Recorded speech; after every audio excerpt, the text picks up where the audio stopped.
Hi, David here from the F&B Railroad. Today I'm here to do a mail call. I have some packages, so I figured I'd do a mail call, open them up, and let's see what we have. Okay, you can see we have quite a few packages. So let me get the camera set up and we can start opening up some of these packages. All right, our first box has a Ron's Trains and Things, an AML sticker, so we all know where this is from. This is Midwest Auto. Midwest Railroad, yeah, Midwest Auto. I'll be all right.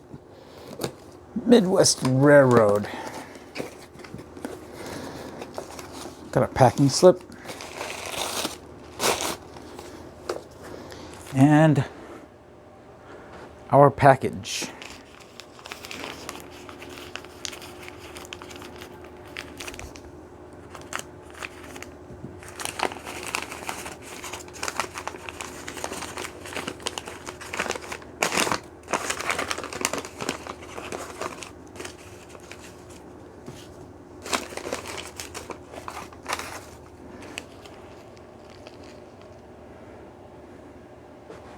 So we got some screws. These are for a project I plan on doing later. And then we have rail joiners. We have rail joiners. Some are plastic, some are metal.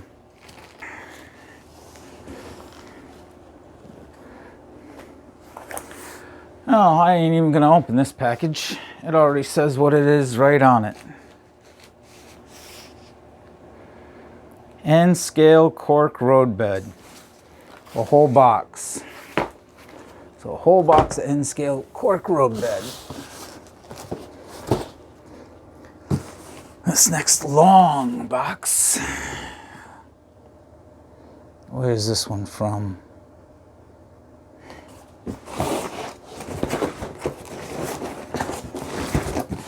Doesn't say. This must have been an eBay purchase.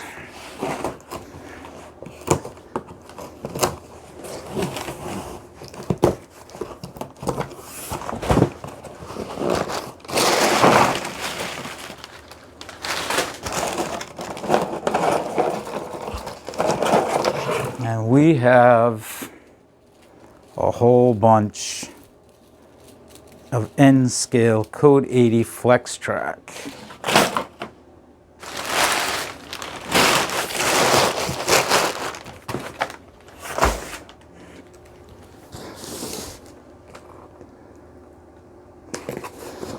Who's this one from? Trains.com. Okay.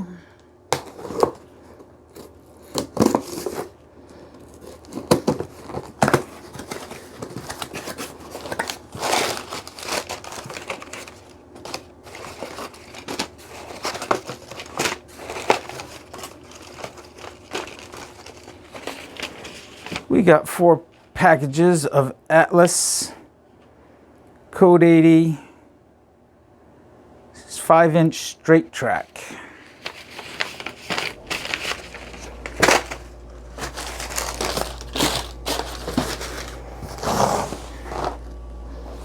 And this one is from Model Train Stuff.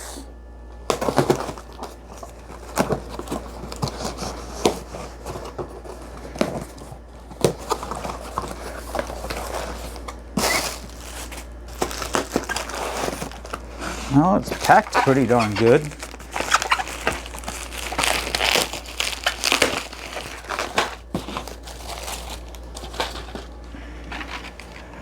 And we have some N Code 80 switches. 1, 2, 3, 4 right hands, 2 left hands, and these are your standard switch number 4.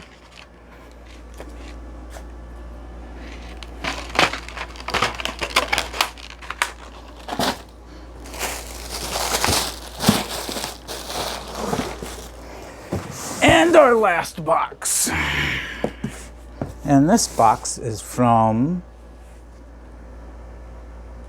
Model Train Stuff.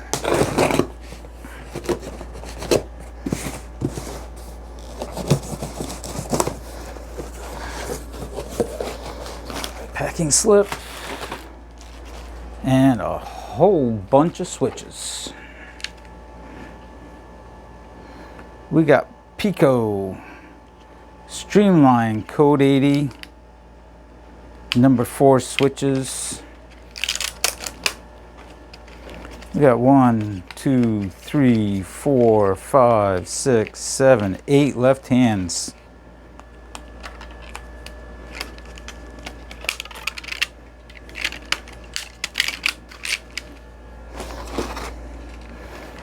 And we got N-Scale Code 80 switch, number 6 turnout.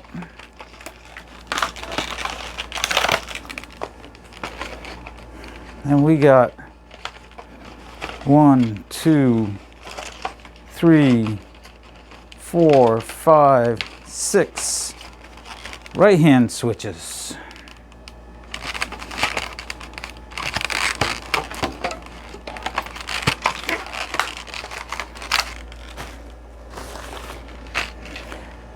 Atlas Code 80 switch, number 6, 1, 2, 3, 4. 4 left hand Code 80 switches.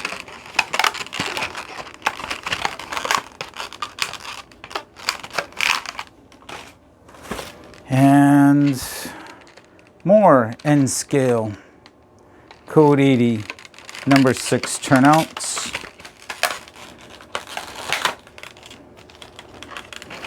One, 2, 3,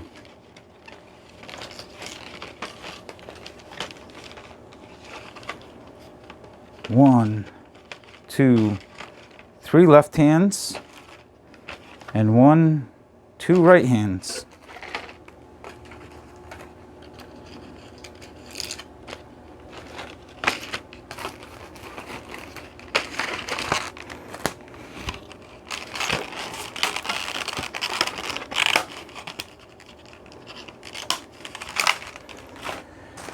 And our last bundle in this box, more switches, Code 80 number 6, and we got 1 right hand and 1, 2, 3, 4 left hands.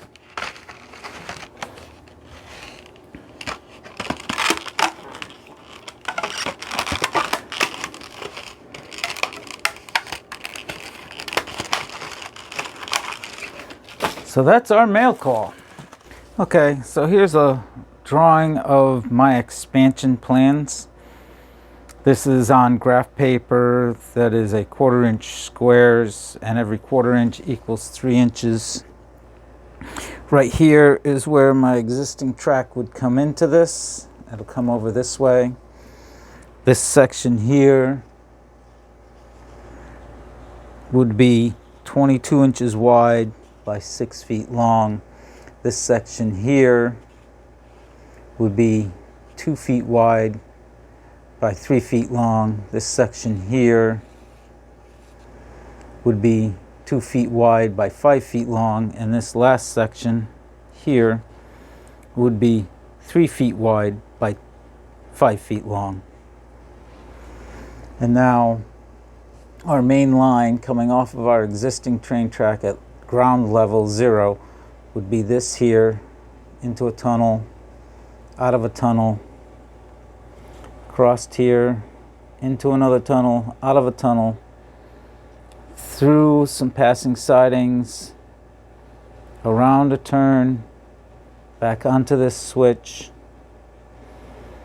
and then straight through into the tunnel, out of the tunnel, and up to ground level 5, and then loop through the existing train track and back through. So that would be our main line run. And off of our main line run, we have a switch here, so we could access an industry back here, so you could switch up and then into the tunnel, out of a tunnel, and access this industry. You could also go across a second line, so that's like a passing siding because both of these lines go in the same direction.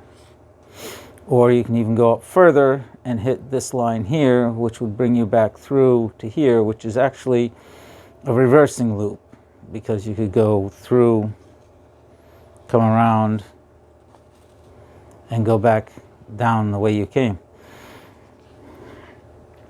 Now the other part of this, we're running our main line here, coming to here, and we got 1, 2, 3 lines in here. One of these is an arrival departure track, or actually 2 of them can be an arrival departure track, and one of them is the main line that runs right by the station I'm thinking of putting in.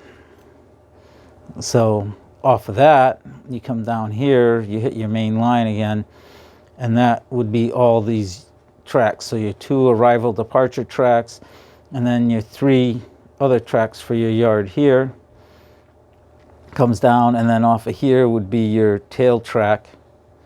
It would also come forwards to access this industry here. We come around, we have a switch here. This is to come off, so I can do some staging or additional expansion at some point in time. Up here to this switch here, this leads us into our power plant. We're going to have a little track off here so we can drop our caboose, and then you got your in and out for your empties and your fulls. Coming back around off of 5, ground level 5, we have our 2 main tracks that come through. This is our main right here. This one here is going to be a spur that'll come up and access your coal. Again, a little switched area for a caboose, and then your 2 tracks for your in and out, and on the other side is going to be a storage area for a switcher and 2 lines. I'm thinking of putting a logging operation up here, and then down here would be your log mill. And the other thing that would happen is right here, coming around, would be another reversing loop. So we got 2 reversing loops on the layout, and a lot of switches. I'm going to have the yard, takes up a lot of switches there. All these switches up in here to switch back and forth. And then on the inside of the loop, I've drawn a bunch of industries and a bunch of tracks coming off. So I'm not sure what I'm going to do there, but we'll do that in the future. So that's the plans for the future expansion. So, yep, that was my mail call. All it is nothing but track supplies, but the track supplies mean I am expanding the F&B Railroad. We are going to get to be larger, be able to do some more longer runs, do some operations, be able to transfer coal from a coal facility to a power plant, be able to transfer lumber or logs to a lumber mill, and some other facilities in between. The whole area inside the loop, I haven't figured out how to lay it out yet. We'll work on that when we get to it, but I want to put some industries in there so that I can do some operations and have a reason, a purpose for different cars that I do have for my layout. So with that, thank you for watching. If you like the video, please hit the subscribe and then the bell button, and feel free to leave me a comment, and please share with your friends. Thank you. David, F&B Railroad, and keep on modeling.